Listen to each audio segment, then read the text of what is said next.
Seigneur, que ta grâce, seule ta grâce. Nous voulons instaurer un état de droit. Et dans un état de droit, il y a une justice indépendante. Ce n'est pas à l'individu Félix Tshisekedi de commencer à faire justice.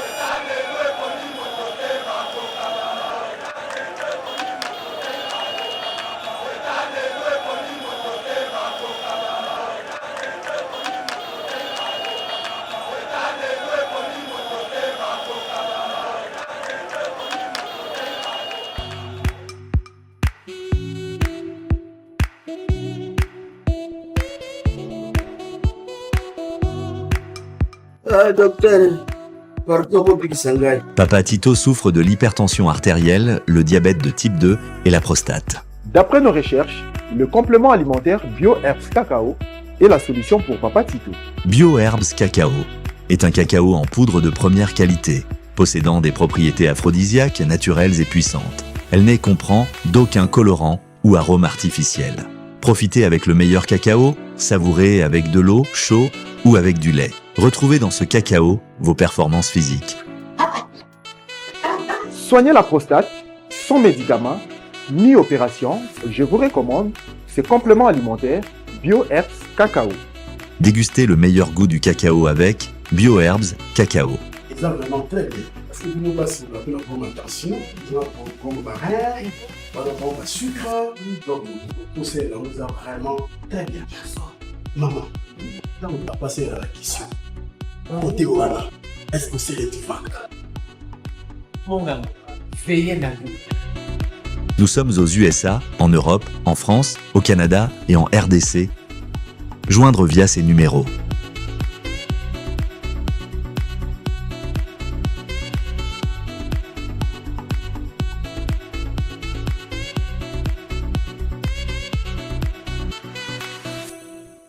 BioHerbs Cacao. Pour devenir distributeur, écrivez-nous sur gmsociety1gmail.com ou en appelant sur ces numéros. Adresse Kinshasa, 17 rue de Marais, Kingombe, à côté de DGI. Beauté, Bandeko, Balandi Ayeba TV, spécialement émission Éveil patriotique. Place Wapi Boyaka pour s'informer, en tout cas, sur tout ce qui concerne l'actualité politique, socio-culturelle. Yambo Kanabiso, République démocratique du Congo, vous avez fait les bons choix. À Wandé, place Oyo, il faut venir puiser na source ya information ya solo.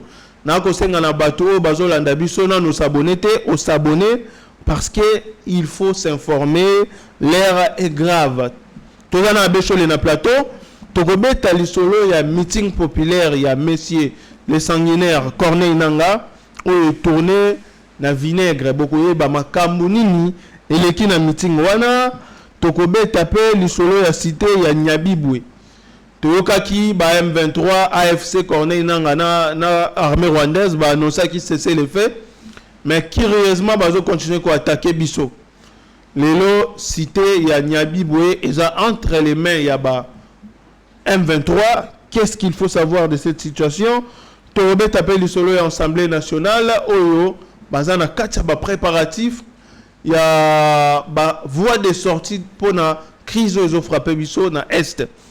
Abechole, bonjour et bienvenue sur Yeba TV. Bonjour DG Chadar, bonjour Bandekonyo Soboko Landabiso partout dans le monde, partagez l'émission, likez et commentez. Et surtout, qu'on rate et qu'on s'abonne parce que vous voyez la situation politique, maturité nini.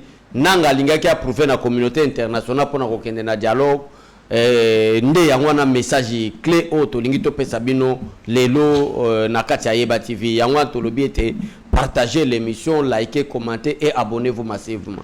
Très bien Abechole, to banda directement na meeting populaire ya monsieur Nanga. Tomoni bizarrement ba image ezali to relaxa pe image yango to zongona na Abechole ba tuba ko kima en plein meeting populaire ya Corneille Nanga tokende na régie tozwa moi extrait ya image wana après tozonga Bécholé oyebisa ba Kongomani vérité bosolo nini eleki na meeting populaire wana.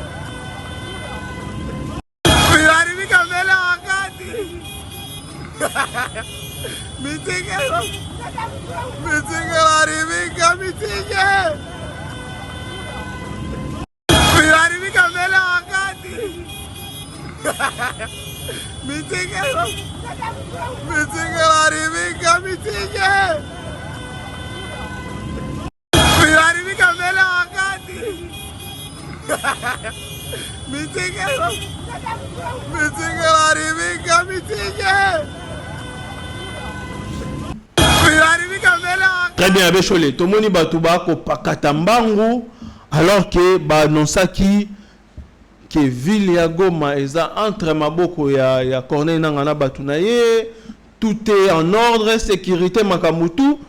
Mais comme on a premier meeting organisé Batouba bandi ko pakatambangu. Il semblerait que Bawazalendo basali incursion bazalaki ya kobata mana ba colline ta baliba banda ba théâtre na bango Bawazalendo baye. C'est-à-dire Nanga alinga qui a prouvé la communauté internationale. Et puis qu'ils ont soit-disant entre guillemets dialogue moko autre soit nango il faut beta mana Tanzanie. Alors Nanga a prouvé que la communauté internationale pe na ba membre ya SADC y compris ya EAC que Goma est totalement na maboko na bango. Mais eloko kamusimo ki les a que ba localité non soit ba cité non so Nanga akoboto na ba M23 ba sala ba meeting. A prometaki ba Goma tracé que dès qu'à kokota au sala meeting. Mais du fait que réalité eza iloko mususu par rapport à makamundanga zoloba chaque fois toza ko insister ko yebisa bande ko na biso ba ko landa biso était Goma, la ville de Goma tout entière n'est pas entre les mains de l'ennemi. Mais Nanga pour que approuver bango et sengeli asala meeting populaire na moi 4 quartiers oyo yaza ko diriger. Nde meeting wana DG Shadrack batu bakiango sous pression ya Fimbu sous pression ya Koboma parce que tolandi na babima bandako ya tina bandako oui ba ko bimisa batu na makasi soko boyi ko kende meeting wana babomi o bandeko yango nazomona nombre de morts la démocratie Nanga na AFC na armée rwandaise bazo prêcher non il faut éviter la démocratie na par rapport ya entrer à Nanga parce que Nanga zo ande ko kaba biso mboka Nanga zo ko balkaniser mboka na biso donc to lo bakutu démocratie soit libération tout le monde qui soutient Corneille Nangaa yeba beke ozana oteka mboka nayo et complicité complot oyo ezana ko sene ma Tanzanie au majorité ba congolais ba lingate mo konza mboka kende eza pour bananga bazana kati wana eza entre parenthèses donc pour tout monde était ba congolais belé tango ba mondi yango DG Shadrack ba mususu ba ko lobake biso vraiment to ko bundela bande ko na biso est ba kei makambo wana non to condamner bande ko na biso ya villa Goma te.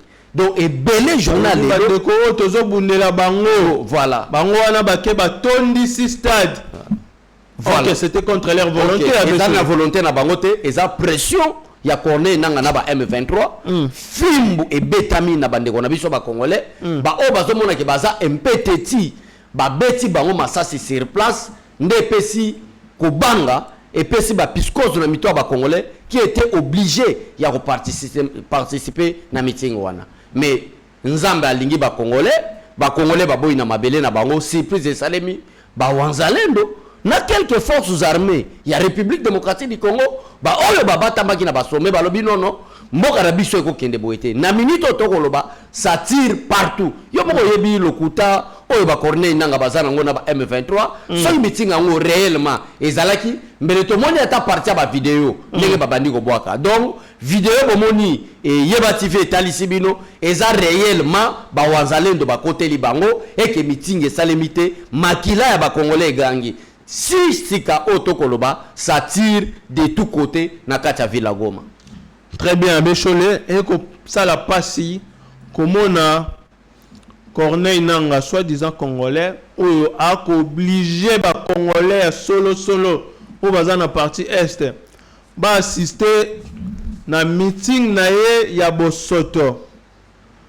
bazo obligé bato abeshole na moni na entrée ya Wilingoma ba obligé population ba betela ye maboko parce que population linga kité soko boyo beta maboko babomio oboyo betela Wilingoma maboko babomio oboyi ko betela nanga maboko babomio oboyi ko betela bisimwa maboko babomio. Mais bateau bazoluka nini abeshole bazoluka balkanisation, c'est ça la balkanisation, non? Peuple partout dans le monde entier a prouvé que derrière le président de la République il y a tout un peuple. Bango pe faut ba prouver yo monité mokonzi mboka a nommé gouverneur ya Nord Kivu nanga pe pona ko prouver et sengeli a nommé gouverneur na yepe achawana. C'est la balkanisation. Ba congolais bazongo ma sécurité ba congolais batika ba nommé na ba bourgmestre. Oui, a nommé non ba bourgmestre a nommé na honte. Parce que non, ce qui ba nomination loba na ba localité oyo ezali déjà acquis na maboko na bango. Mais la ville de Goma ne contient que 2 communes seulement et 18 quartiers. Si les 2 communes na kati ya ville de Goma nyo c'est na maboko na bango te. Mais pour la prouver ne ake ko tia gouverneur militaire, gouverneur plutôt, ati gouverneur na ye, on a vice gouverneur na ye pour la prouver. Et bato boko mona bako betela bisima maboko bako betela Wilingoma ainsi que Corneille nanga maboko, c'est par pression, donc par intimidation. Et intimidation wana ezokende avec les actions où ezako bomayo DG Shadrach batandio tata mama bana babomi bino ba voisin bako mona esengeli babanga bakendeka lokola ba meme babeta maboko basepela. Mais yo monité tango ba wanzalendo batelemi tango forces armées batelemi yo moni réaction à peuple congolais te peuple congolais ko sepela azotambola na ba vidéo ko tindela biso information ko lobete meeting salamité Wilingoma kimi nanga kimi bisimo bakimi ba militaire na bango ba monani te parce que makila ba congolais gangi ba wazalendo na quelques FARDC batelemi o ba approcher jusqu'à ce que meeting na bango place ezara kende ba kokité. Donc ça prouve clairement déjà Shadrach et sengeli message ya éveil patriotique tambola partout to tika na makambo yo l'église va osala ba prière ba banda makamba ba prière kala ba pesa ba message na peuple na jeunesse ya l'église to kota armée bitumba moko te même Gédéon na Bible abunda et c'est là par la prière bitumba et c'est là par bitumba ba jeune nous son quotidien de prière ba jeune nous son ba prière to tika nous croyons que Dieu existe mais to pousser na mobilisation mokonzi mboka salaki oya kolobete riposte kozala rigoureux et sengeli ba pasteur babanda ko éveiller que kokufa na bona mboka na yo tant que militaire okota lola ekota na psychologie ya ba congolais que ngandenge na kebitumba boy so ba betinga massage ba kufi du fait que na kufi pona likola mwasi ya motote na kufi na mabele ya batute na kufi pona ko batela mabele na biso qui est conformément même à la parole de Dieu nde kozala malamu ke ko banda ko sa ba congolais o lali na mabele na drapeau kolela eza makamba kolela te parce que na Rwanda pe be église ezali voilà déjà très bien Bécholé na mitu na pourquoi parce que AFC nangana ba marionnette ya ba congolais soi-disant oyo bazo accompagner ba M23 na armée rwandaise ba annonçaki meeting oyo depuis kala fallait qu'on se prépare to bombarder ba nanga wana to bombarder ba bisimwa avec tous ces marionnettes wana to éliminer bango carrément à Bécholé. Non pourquoi assassiner nanga biso to sala bongo te parce que biso bango babata mina kati ya population congolaise na yebite ba image wana so ba la population comme bouclier na bango. Merci beaucoup DG Shadrach. Donc c'est-à-dire biso to ko bombarder te biso ba ko benga biso l'armée royaliste bango ba ko benga bango ba criminel. Nous on n'est pas des criminels. Biso armée na biso eza pona ko protéger intégrité territoriale. Biso armée na biso eza pona ko protéger peuple congolais. Bango par contre ba ko ya un ko boma pour que epesa peuple ko banga peuple akima et que bazo ba rwandais touti ba ko imposer bango comme peuple congolais. Ne ya wana ozo mona raison. Mais ba so esalemi DG Shadrach peuple congolais ba vidéo bomoni et belé ya ba rwandais pe ba o bazalaki identifié c'est-à-dire en tenue militaire ba kei. Donc c'est-à-dire félicitations na ba wanzalendo, félicitations na armée na biso peuple congolais o asa ko landa biso bo comprendre ete mabele na biso bakoko bako ganga bakoko bako ganga et que mabele na biso ko kende na mboka bapayate. Très bien à Bécholé. Deuxième sujet toyoki information que cité ya Nyabibwe na ngonga oyo ngana tozoloba eza na maboko ya ba M23. Président et Assemblée nationale Vital Kamerhe a annoncé qu'il y a et l'autre outil comme a ba image, c'est très grave. Alors que ba M23 ba annoncé qu'il cessait les faits, ba ko continuer à coopérer. Dans ngonga oyo ba comme déjà à 10 km ya aéroport, il y a Kavumu Ndeko Abeshole. Danger zali. Oui, danger football to épargner danger te. Danger zali na bitumba, il y a toujours makamama befou et salema. Mais néanmoins, ils comprendre le message à Vital Kamerhe à repérer ça. C'est-à-dire, na kacha ba Vital Kamerhe ba yebi déjà, so landi Vital Kamerhe na qualité ne ya président Assemblée nationale, a koloba ke bitumba o ils en a défaveur na biso. Et si to loba ki bango déjà wango. Pression on les a kosane mandenge ni. So ko taliba M23 avant ville ya Goma, ba approcher na ville ya Goma. O taliba M23 tango bazaki musika. Na ba M23 lelo omoni ke cahier de charge na bango ba bakisi ba condition. Na ba condition ba ko ba kiseza nini? Balingi ba imposer mokonzi mboka pour signer pacte de paix. Yo zomo na ba église catholique baza ko sala DG Shadrach. Na kacha pacte de paix wa rapporte ya et que l'église catholique a vraiment monopole à Gosala yango, a courage à Gosala yango. Et c'est une pression. Et ça n'a pas armé. Et c'est une ville à Goma Mobimba bazo yango. Et c'est une toba na mona willingo na kacha bâtiment administratif et gouverneur. Et c'est une toba na bango comment est-ce que bako gérer province.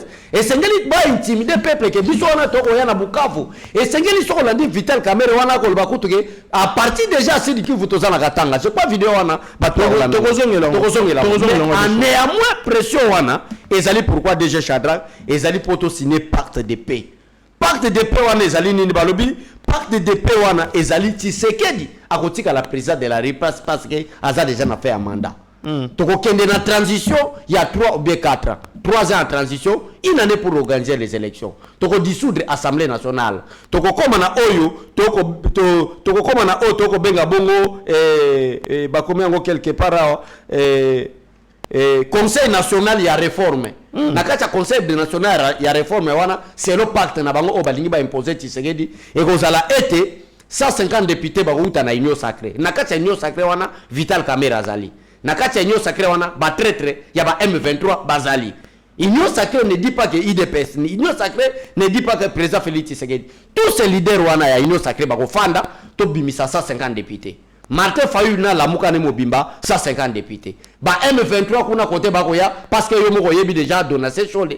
Alobi clair que bato bazo créer désolation ba M23 bakoyi kozanga te. Bango pe baye na 150 députés. Plus la société civile qui est l'église catholique ainsi que les autres baye na 50 députés. Nde sali composition ya Conseil national des réformes oyo lelo to ko benga ngo Assemblée nationale.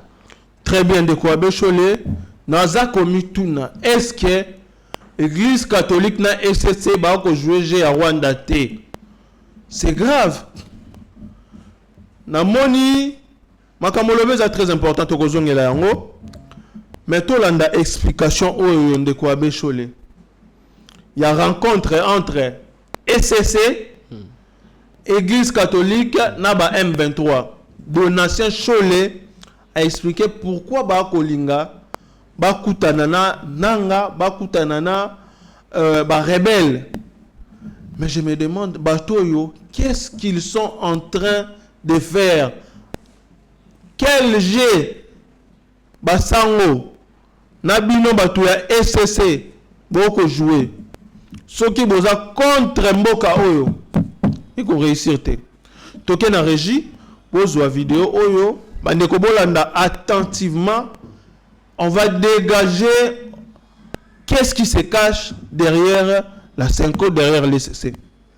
Par rapport au contact avec le M23, je vous dis simplement que nous avons une bonne expérience qui a fonctionné quand M23 occupait une bonne partie de l'Est, juste, je crois, Kabumba entre Rutshuru et Goma.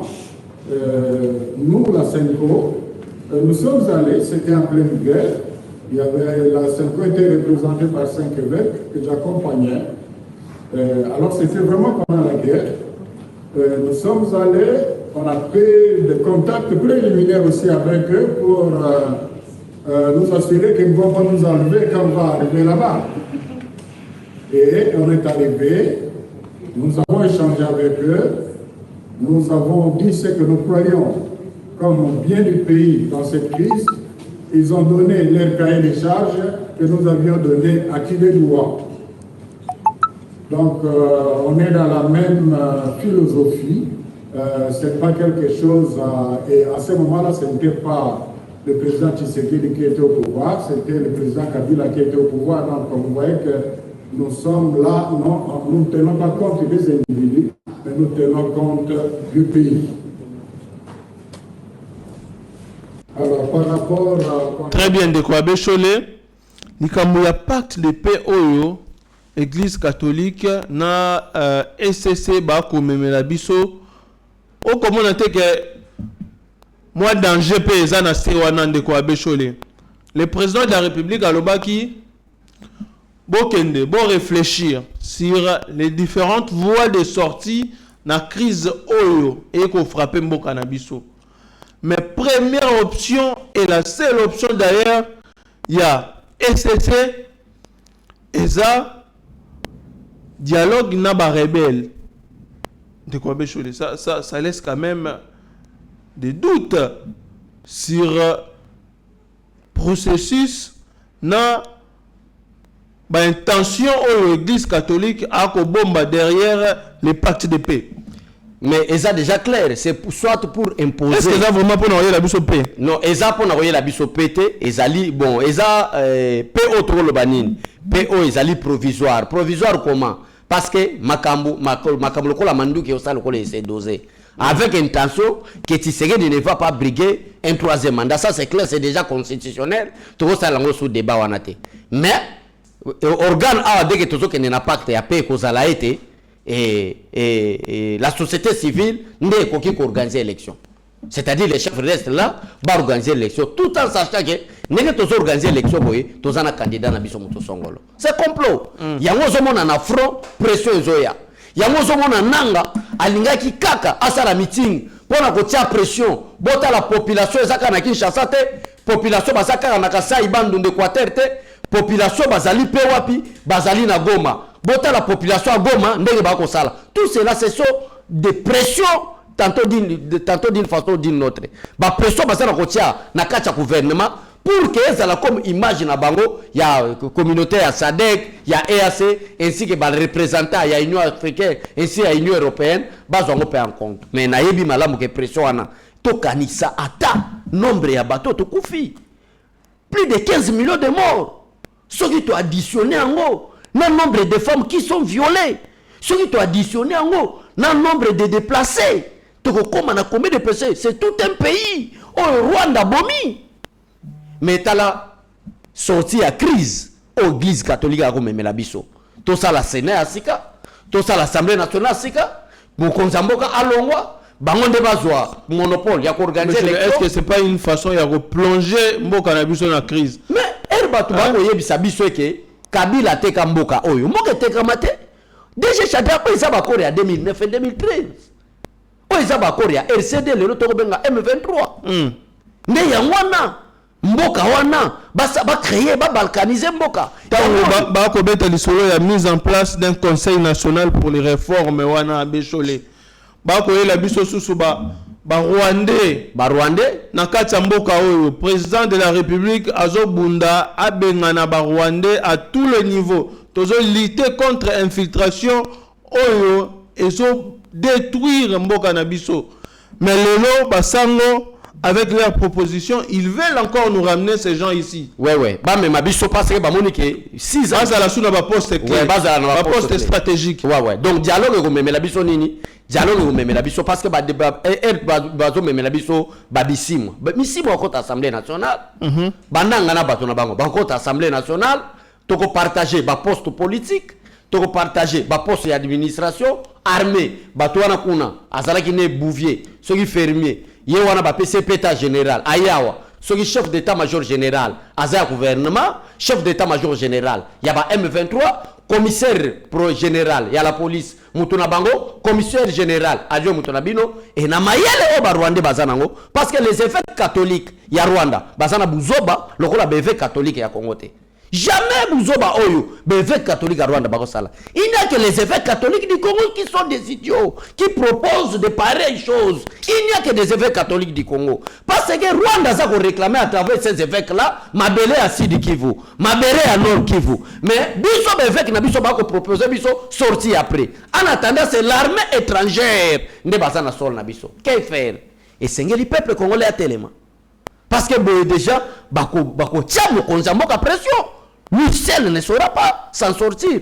Mokonzambo reçoit pression. Il y a M23. Ceux qui bako sala ba avancer na bango, mokonzambo reçoit pression. Il y a SADC, mokonzambo reçoit pression. Il y a EAC, mokonzambo reçoit pression. Il y a ba prélat catholique. O toko benga senko. Et na kacha, il y a ba 4 pressions. Mokonzambo anaka CD DG Shadrach, motako sabinote. Alors, peuple congolais partout bisika toza. Ba oyo baza libanda ya mboka ba oyo baza na kati ya mboka il n'y a que des peuples Tshisekedi yebisa biso jour peuple abanda kotomboka alobi ke tolembi so bosala biso o bosala biso et que conscience soit elati biso c'est fini Congo na biso ezui de développement démocratie et continue. Très bien de quoi Bécholé, il faut alerter président de la République à l'informer ba conseiller au baza pemeni président de la République bo fongola miso l'air est à la vigilance et comme maté oh ba yela biso document to ba quitter on a signé tout ça là boye ko teke la biso lisu mboka déjà que yé moko tata mokonza mboka lobaki je ne vais pas négocier avec les rebelles et mboka oyo mutu akoki ko teka yango lisusu te makambo ba mixage brassage et koki ko sala malisusu te na mboka oyo infiltration to boyi yango s'il faut quelques congolais ba pesa bomo ina bango en sacrifice pour libérer le pays il faut le faire de quoi Bécholé une bonne fois pour toutes to libérer mboka oyo parce que makambo oyo Bécholé et la muki susu makasi tant président de la République aye na lisolo ya changement ya constitution et puis pas si makasi c'est comme si Batouana bayebi que ceux qui président de la République a réussi à changer constitution et ben tokozala coincé tokozala susu na un mot à dire te na Congo yango il faut te bloquer yango biso moko to proposer ba réforme na ba réforme wana ba na biso bazana ba poste stratégique bangonde bakozala na table. Il y a des décisions et puis ils sauront comment protéger nos intérêts. Il faut des pères et des mères décider si le sort Yambo Kanabiso. D'abord, air brassage de Salema. C'est fini, armée mobile comme armée rwandaise. Parce que jusqu'à présent, tu as évité qui est infiltré. Jusqu'à présent, tu as évité. Yo mona bimboka yo ko bunda awa, boza ko bunda na mboka mbala moko pouf. Bomoni ba généraux ba kimi ba côté aka adverse.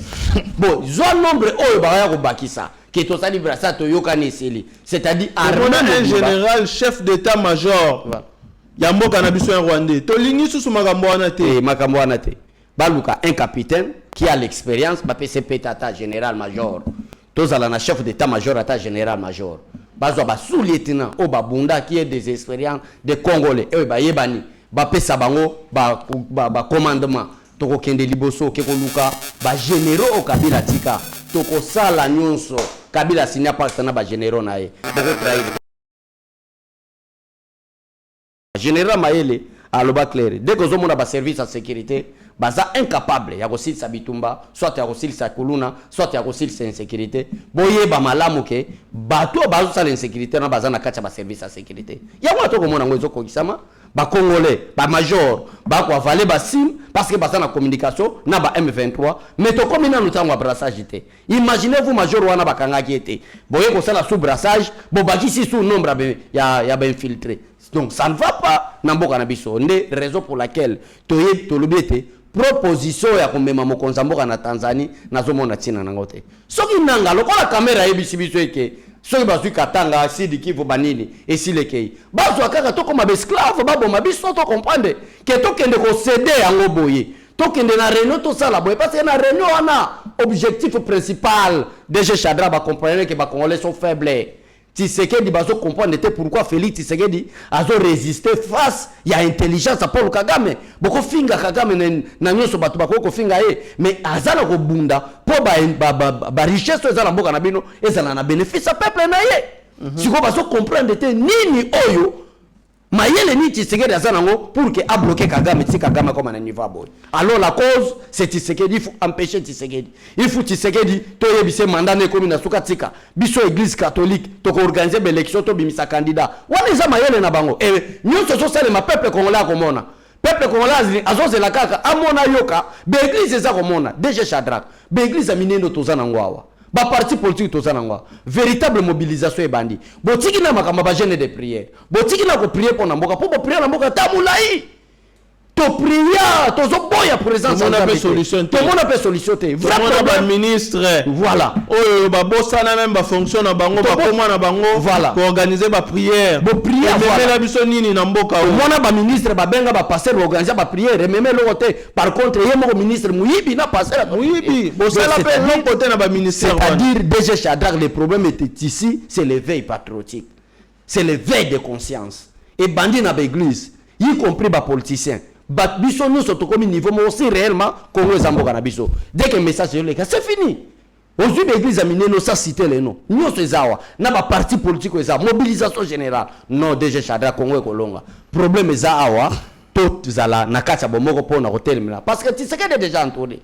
na bato mabe tala caméra wana ils a déjà d'accord na dialogue donc ça vraiment sûr que dès que makambozo sila tu sais que da komi na suka na zana musunya munene il est trop sûr par rapport à discours na langage na il est très sourd parce que bato loko la bino ba DG Chadra babiso oyo bato bazana esa na patriotisme ya mboka DG Chadra bazana place Vital Kamerhe bako tenir discours roté parce que na kacha image nanga eza nombre ba congolais bakofi na kacha mentalité nanga eza que Rwanda azana posa boto la biso mboka na kacha mayele nanga na yebiete depuis 1970 ba Rwandais bazana na document wana comment balkaniser la République démocratique du Congo et que moi je suis président de l'Assemblée nationale croyez-vous que na ça le discours local à Vital Kamerhe sali jamais de la vie c'est-à-dire il est trop sûr que atati segede akoi il y a cause à la vraiment c'est que aux président Assemblée nationale ba quoi Assemblée nationale pour que to kabola makambwana je ne crois pas total to kende na logique je ne crois pas mais tu attends quoi ozo c'est là que musune munene koya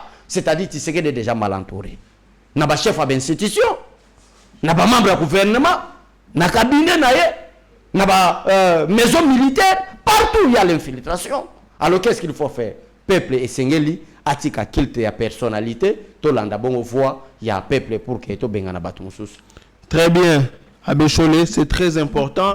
Il y a coupé sa message, il y a éveil patriotique. C'est vrai que Nzambe, c'est lui le tout-puissant. La minute Oyo, na kati ya ba église, na moni pe ba église ebele, ba organiser ba jeûne et prière spéciale pour na kosambela pour na mboka. Oui, mais bo sala yango na ba église. O sali yango na ndaku, prier pour na mboka na yo. Mais libanda nous avons besoin ya ba action oyo ekobangisa munguna. Tozana besoin ba marche. Tozana besoin ya ko boycotter ba intérêt.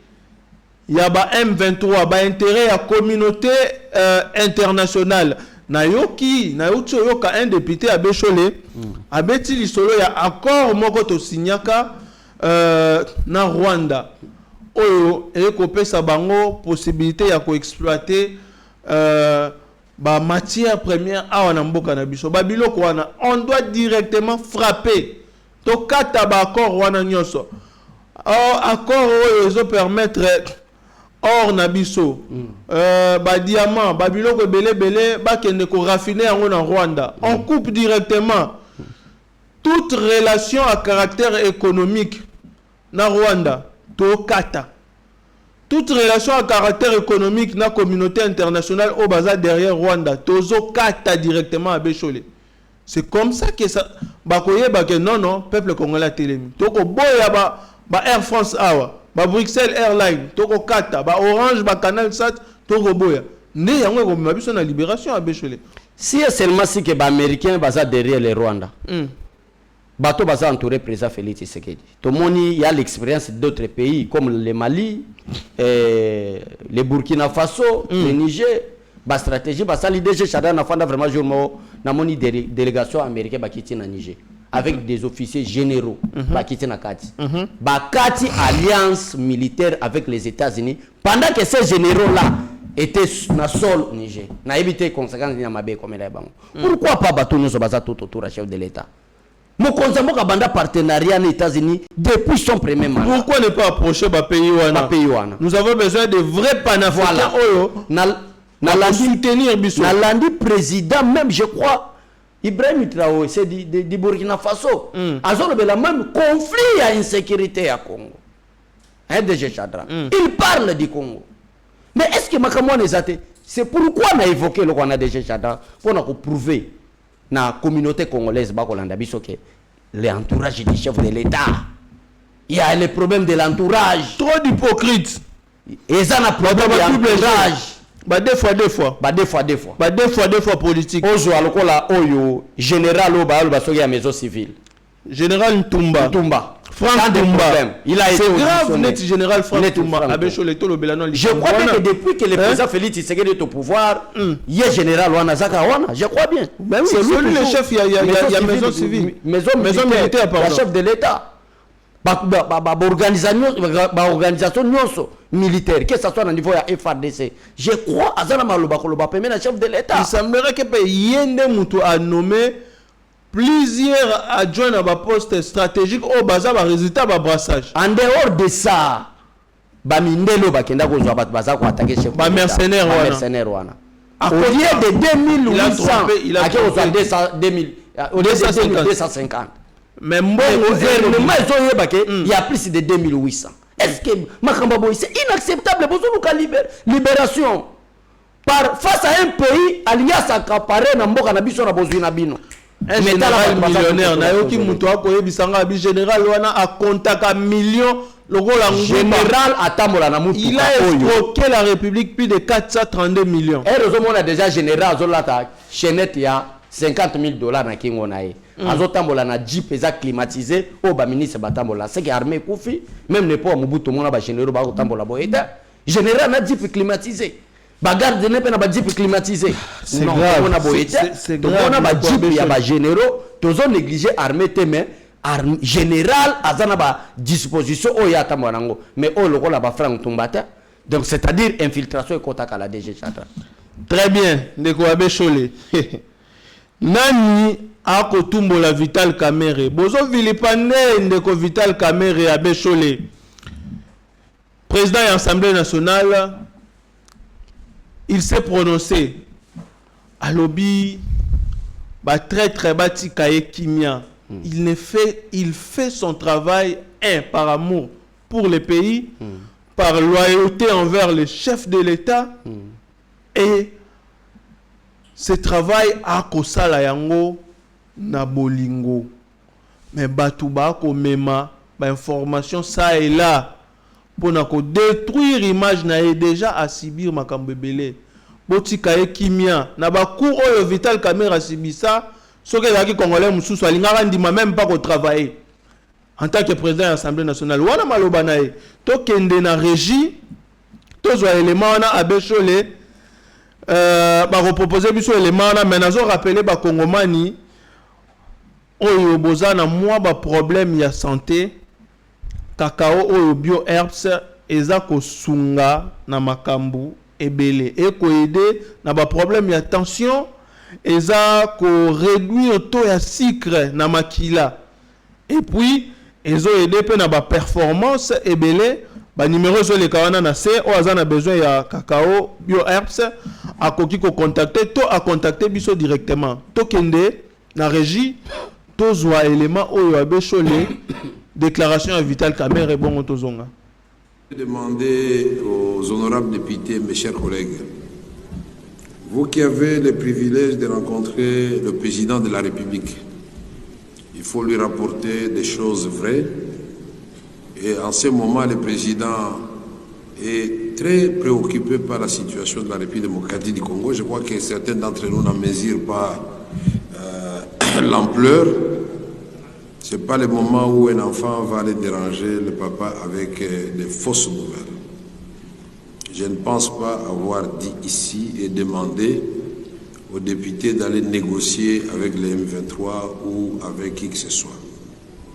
Je crois que le processus de Nairobi existe depuis longtemps, qui inclut les M23 et tous ceux qui doivent parler sous la coupe du président Uhuru Kenyatta.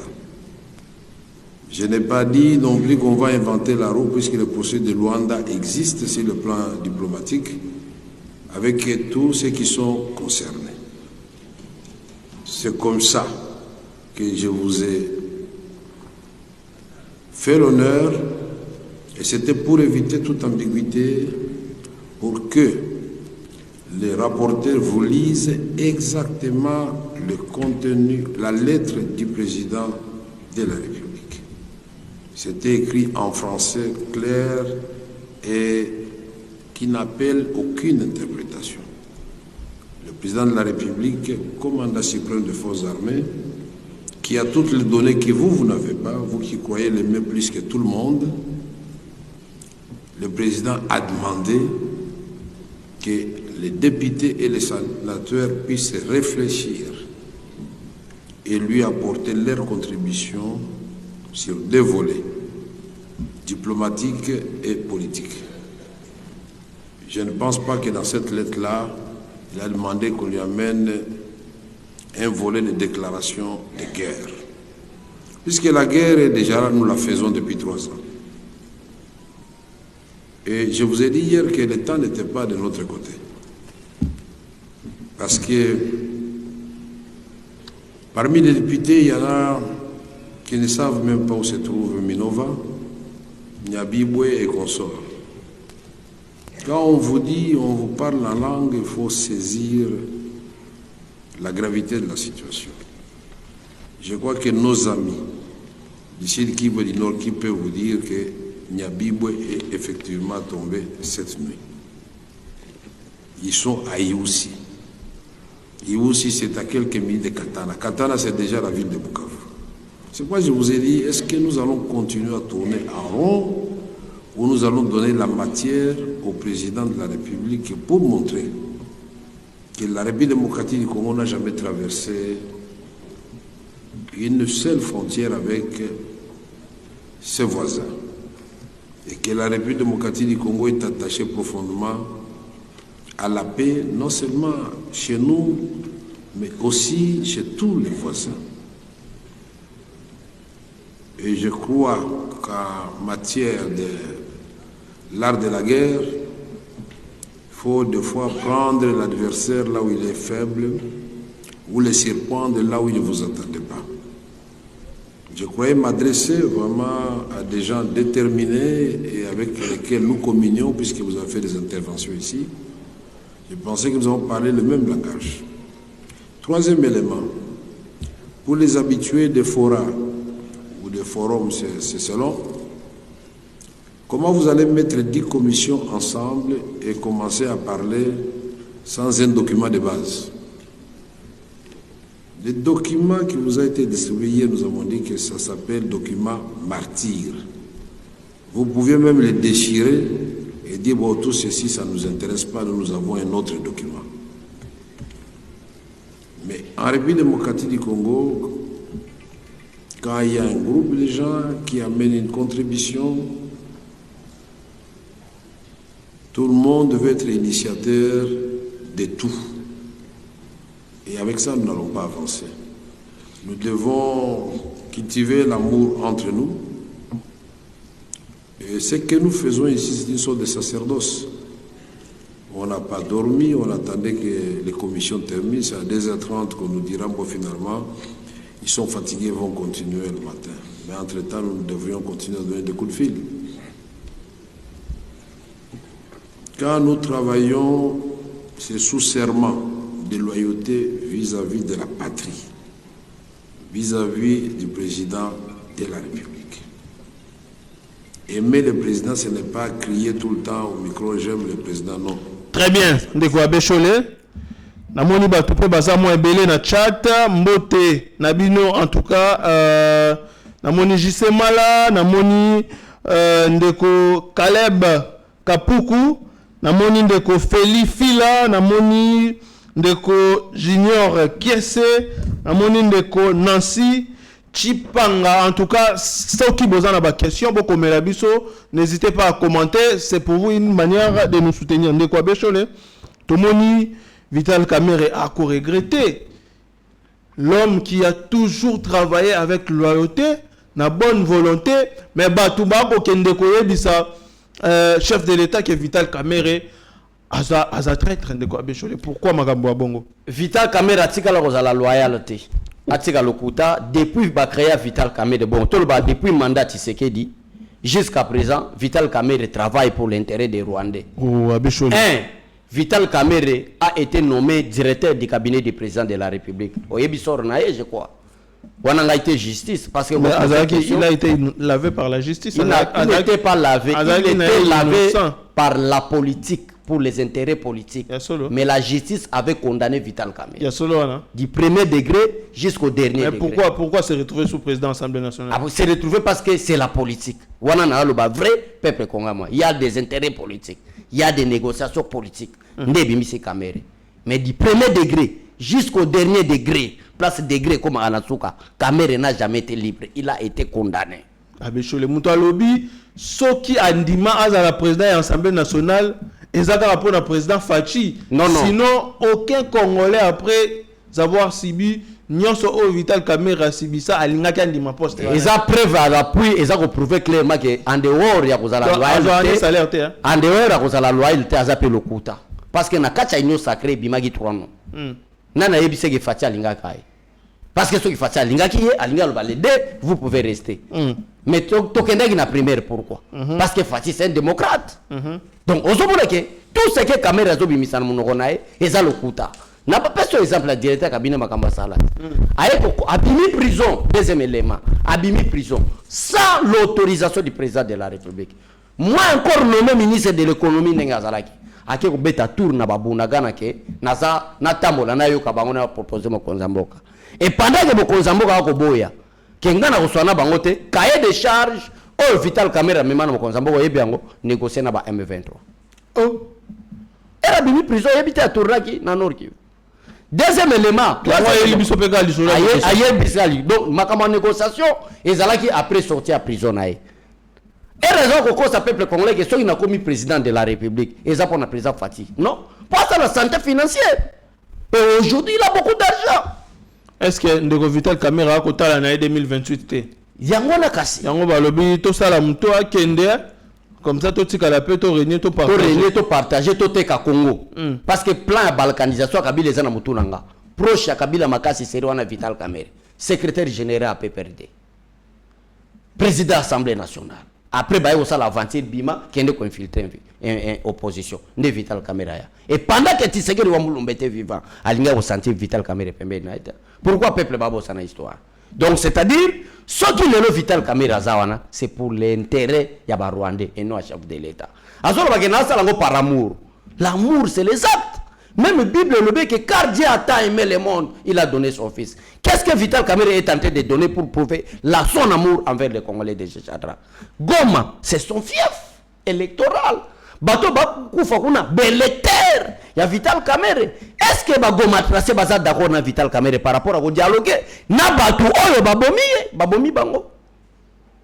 Acte amour au Kamerhe ko bimisa en tant que patriote, en tant que Congolais na fief na ya Goma. Ezako loba o effort que ba M23 bozo boma biso, ba M23 bobomi biso ya trop, to négocier na binoté parce que bobomelinga belecteur ba o basalinga pour le lona comme président de l'Assemblée nationale. Est-ce que makambo bo itango to ko loba to ko finga moto? Non, to zo loba vérité. Vital Kamerhe n'a jamais été honnête. Vital Kamerhe est là pour les Rwandais. Vital Kamerhe zawana ambassade tout au basa contre biso tel que l'ambassade des États-Unis, de la Belgique, de Grande-Bretagne partout. Ba yebi pla on a le Vital Kamerhe pe ayebi yango. Alors na front qu'est-ce que nous allons faire? Tomber sa pression na front.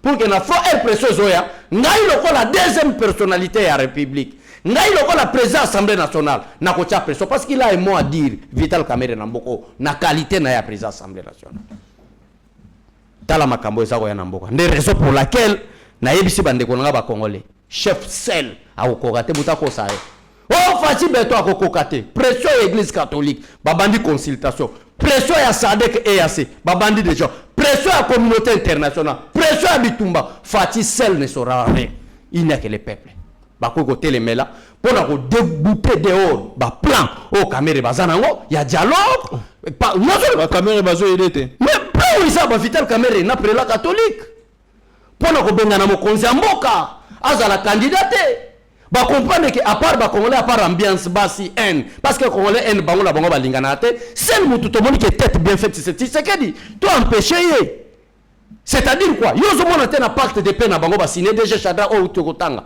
ba Kamerhe ba to basali yango Tshisekedi a rassuré biso ki a rebrigué troisième mandat mayele Tshisekedi a bimisaki na accord ya Senko na 2016 awa bazozwa Tshisekedi a rassuré biso comme si Tshisekedi a lobaki que a reviolé la constitution et que la CENI qui est une institution à l'appui de la démocratie est à la dirigée par la société civile yo zo mona pacte wana te société civile c'est qui c'est dans la session c'est Fridolin Mbongo mutaboya koya na prestation ya serment na yo OK ko commissaire président a CENI yo linga memelo nani a memelo muto ko tchombeli na mukongo c'est clair donc c'est-à-dire yango wana na moni abeshole Senko Vital Kamerhe ECC na bato ba ko consulter Martin Fayulu Sesanga basali choix moko stratégique bango tout ba liloba moko comprendre bangoti liloba moko croyez-vous vraiment que mutuloko la Fayulu mutuloko la Sesang est-ce que vous êtes d'abord sûr que ba Sesang na ba Fayulu ça vraiment na makila ba congolais l'option militaire a démontré ses limites voilà